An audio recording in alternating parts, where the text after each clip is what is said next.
Cheers, guys. Epic's 911. Welcome to the Thursday, June 22nd, 2017 edition of VR News.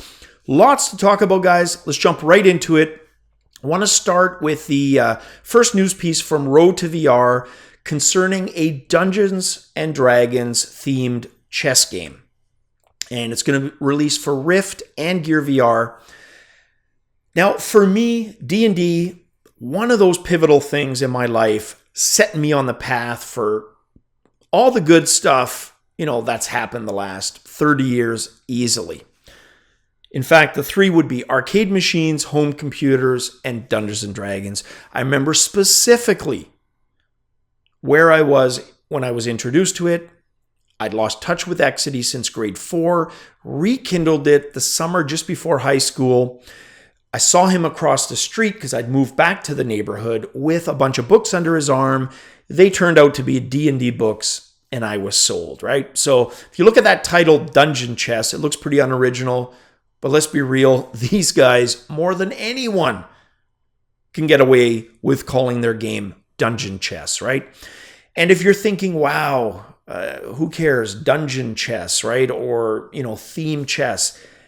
It's actually a pretty recent thing. I mean, people would vary up the pieces once in a while. You might have a more towery looking rook, than the other set. But it was essentially chess, unchanged for hundreds of years. Then a little title called Battle Chess comes along and rewrites the rules. Fantasy pieces. Animation, battle scenes, still following the rules of chess, but theming it up in a way that had not yet been seen. So yeah, not the most original, but when it comes to it, they can wear that badge and absolutely can get away with it. So as a chess fan and a D&D fan, as I just explained, definitely one I'm looking forward to and will probably pick up. Also, because it's 50% off right now on the Oculus sale.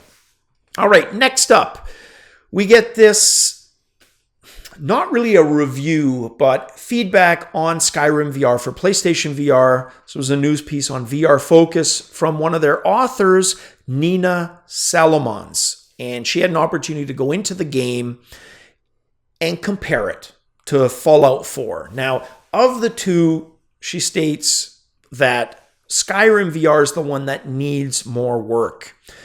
It doesn't sound, according to her, like they've finished all the work yet with the control structure, right? Because remember, this is a mouse and keyboard game.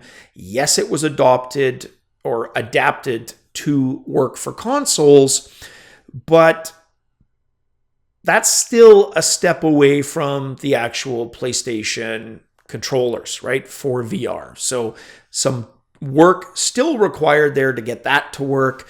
But she said, yeah, other than the controls, it was a lot of fun. Fallout 4 slightly more polished. And it got me thinking, one of the things you could probably do with that title in the interim, hopefully they've got it addressed when they release it, but if they don't, is simply use something like voice attack to take the non-timing critical functions, lend those to voice attack, and retain what limited controls you have for the more timing sensitive stuff. So very cool. And then next, just after telling us they're not going to do a price drop, HTC does a price drop. It's not huge, but if you were on the fence looking for just a little bit of savings before making the plunge, now might be your time. $50 off. So $7.99 for the bundle down to $7.49 US plus a $50 game certificate thrown in. So savings of about $100 all told. And that looks like it's going to be just for the term of the summer sale. So probably 2 months or 2 weeks rather at most. All right, next up, speaking of the Steam Summer Sale. So it started today. It's going to run for 2 weeks. Thousands of games on sale. 800 VR games. So probably a good opportunity. It's Captain Obvious to most of you. But if you're new to Steam or new to VR, I just want to kind of throw these points at you. The article mentioned some of them I'm going to throw in some additional, but it's just be cautious, right? It's your money, and your money is always better in your wallet than anybody else's. So spend it cautiously, right? And the article does a great job of saying if it's not 75 or 80% off, wait. For the simple fact, they will create that artificial sense of urgency by having the timer. But really, unless it's 75, 80%, in which case you probably buy it anyways, it's going to be on sale again. And generally for the duration of the 2 weeks, you're going to be able to get it at that low percentage anyways. But more often than not, those prices will fluctuate. So you're always better waiting, right? And if you still want it at the end of it, get it, but just be cautious. Plus the crap quotient, right? There may be 800 VR games up, but low 700s are probably shite, right? That's the reality. There's gems in there, no doubt, but there's also a lot of cruft. A lot of cruft. So yeah, just basically be careful, common sense, right? And just my opinion, I agree with the article, wait. Unless it's 75, 80, that's a no-brainer, wait. All right, next up, we have a judge. This was on Upload VR, but referencing where the story is actually from. It's from 360.com, website that deals with a lot of legal matters from time to time. A judge saying that, in his opinion, they just got to settle. Just get it over with and get on with the business of getting on. And I agree. Specifically saying, resolve the heck out of this case, this big, hairy fight. And it was Judge Ed Kincaid who said this. And the article rightfully points out, or most likely rightfully, that they're probably not going to listen and they're going to be stubborn and fight on. But really, if you can settle it, move on. Make that scenario where we had to guess, is game, A from Bethesda going to show up on Oculus, right? Yes, it should. Don't even make that a question. Settle this. Get it resolved. So absolutely agree with the judge in that respect. All right, next up, if you were at all wondering, would there be or will there be another Oculus Connect event? Happy to report, yes, there will. Even though Facebook has had increasing prominence, shoving their name in front of a lot of this stuff rather than Oculus, there will be a Connect 4. No word on a 5 yet, but Connect 4, October 11th and 12th at the San Jose Convention Center. So, very cool. And then next up, Valve's SteamVR Knuckle controller. So we talked about these the other day. Some pictures have been leaked of them, and they've, changed slightly from those earlier prototypes we saw. Today, a startup, like a quick setup/startup guide being released that shows the setup process for these controllers. And it's pretty straightforward and gets into some of their abilities a little bit as well. So if you're interested, check that out in the link below. Not only does it show you the pictures, but all the wording and footage for that configuration. All in all, probably controllers I'm going to buy. And let's be real here, they base these heavily off of the touch, just as Oculus, they had the benefit of time, based their design on reading customer complaints and compliments on the original Vive controller. So absolutely something I'm going to look at because I love the aspects, the functionality it brings to the table that the touch also brought to the table. So I think that'll be really cool for Vive. All right, next up, Ben Lang from Road to VR reporting on thermoelectric skin. Now, I've read other articles by Ben, and by his own admission, he's never much been impressed by haptic suits. And it's probably an understatement. I think he would, lean towards the size of being very much against them. But here we go, a technology that actually impressed him. So Korean-based Tegway developing what they're calling ThermoReal. And it's this really low profile, not very thick, in fact, ultra thin design of being able to deliver haptics. And it's absolutely amazing. The pictures, a couple of things that he noticed. So 3 aspects about these devices. The first, the latency. And we'll just call it ThermoReal, the technology. Thermoelectric generator based on something called the Seebeck effect. And he noted it was impressively quick to react to temperature fluctuations. He held a prototype wand which had the ThermoReal skin embedded in it as he watched a video of a guy jumping in the river. The second he plunged into the water, he could feel the wand get cold to the touch. And we'll revisit that whole thermal thing in a second. The second thing was amplitude.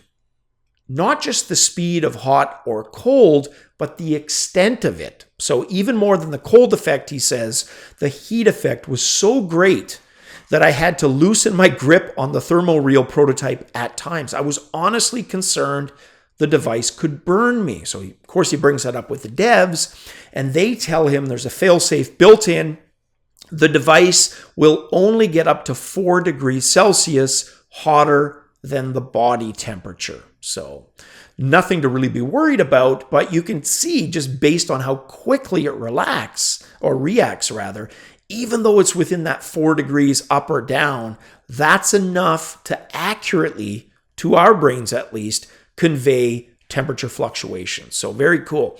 And then the third one, form factor. And that's where we talked about how thin it is, right? And possibly link that into one of the negatives. So let's touch on those now. So he loved the device, but he had 2 takeaways, 2 big burning questions he wasn't able to get answered. First, cost, right? Probably going to be very expensive. And that's okay. It just may mean that this is 5 years down the road, 10 years down the road.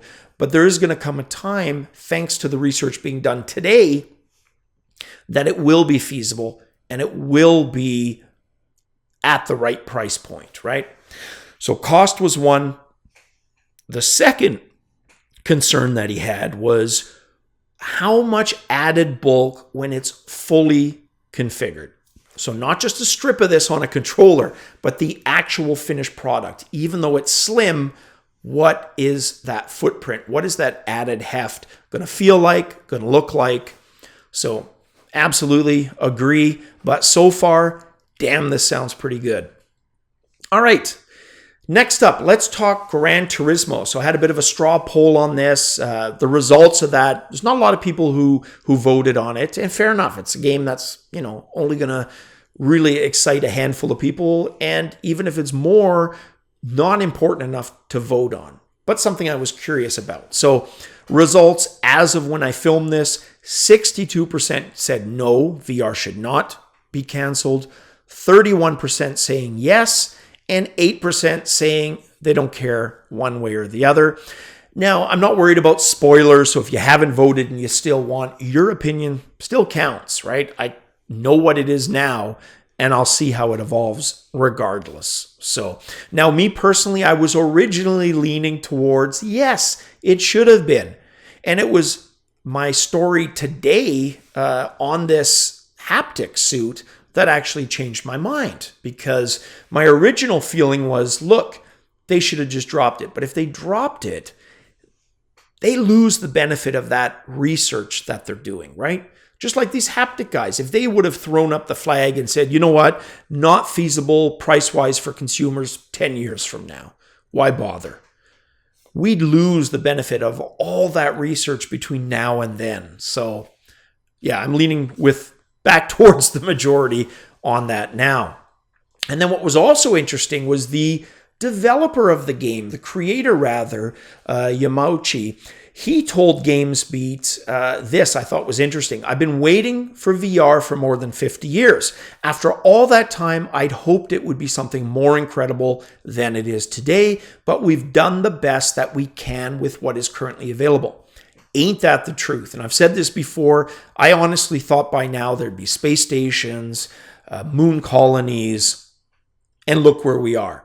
But there's a bunch of other stuff I didn't predict equally cool, right? Your smartphones, a lot of the gaming stuff, etc. So he then goes on to say, once we get dual 8Ks, it'll be pretty nice. Yeah, no doubt. Dual 8K and about a 200 hertz refresh rate, maybe in another 50 years, he says. Now, me seeing the change of pace and living it firsthand, there's no way 8K is in 50 years. 10 to 15 would be my personal best guess. All right, that is it for the news tonight, guys. The last thing I just wanted to talk about was the Mage's Tale. Had it all ready to go, screwed up, deleted the audio file for the in-game audio. And I was thinking, do I release it with just me yapping, but then not allow you guys to hear the sound effects? And ultimately I said no. If I'm going to do it right. So I lost a day, 2 days really, but I will redo and re-upload. All right, guys, that is it for Thursday. Tomorrow, Game and Friday, and the blessed weekend. Hope you guys had a decent week. Looking forward to the weekend. Cheers, guys.